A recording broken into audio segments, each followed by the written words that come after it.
Est-ce que vous vous êtes déjà demandé quelles applications vous utilisez le plus sur votre smartphone?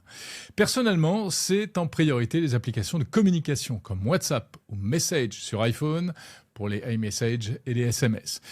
Mais aussi X côté réseaux sociaux, mon vice, Notion pour le travail et ChatGPT, mon nouveau meilleur ami que je peux convoquer immédiatement grâce à un raccourci sur l'écran d'accueil. Et puis bien sûr Apple Podcast, incontournable, l'application santé, l'application forme pour suivre ma condition physique au jour le jour, l'appareil photo qu'on utilise tous abondamment tous les jours, ou encore le wallet pour payer dans les magasins. Alors en gros, c'est à peu près la même chose pour tout le monde, car selon un baromètre publié en 2024, ça date un petit peu, les utilisateurs aussi bien d'iPhone que de smartphones Android utilisent en priorité Google Chrome pour aller sur le web, mais aussi WhatsApp Messenger, Google pour les recherches, Facebook pour les réseaux sociaux, et ensuite YouTube, Gmail, etc. Tout ça, eh bien, ça montre que même quand on possède un iPhone, ce ne sont pas forcément les applications Apple qu'on utilise. Et moi, j'avoue qu'il y a beaucoup d'applications Apple que je n'utilise pas.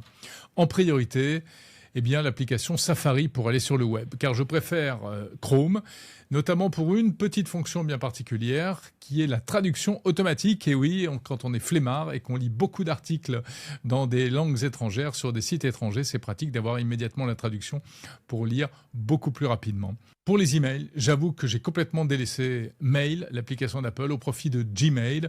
Pourquoi ? Parce que Gmail, eh bien, on peut le faire fonctionner dans un navigateur Internet, c'est-à-dire sur n'importe quel appareil, aussi bien smartphone, tablette que ordinateur, où que l'on soit, même si on n'est pas chez soi avec son propre matériel. En ce qui concerne la navigation et la localisation par GPS, eh bien là encore, c'est Google qui l'emporte en ce qui me concerne. Et j'utilise beaucoup plus souvent Google Maps que Apple Plan, qui, depuis son lancement en 2012, a quand même beaucoup de mal à rattraper son retard.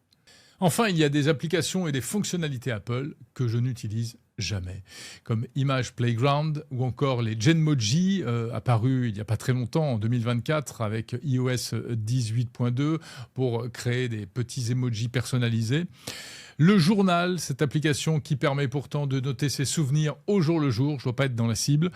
Et encore, Siri, l'assistant intelligent qui malheureusement, et malgré toute l'affection que je lui porte, est complètement à la ramasse. Bref, on s'aperçoit que les applications natives fournies par les fabricants de smartphones et par les éditeurs de logiciels qui vont avec, ne sont pas forcément celles que l'on utilise le plus. Alors de votre côté, qu'est-ce que vous en pensez ? Quelles sont les applications que vous utilisez le plus ?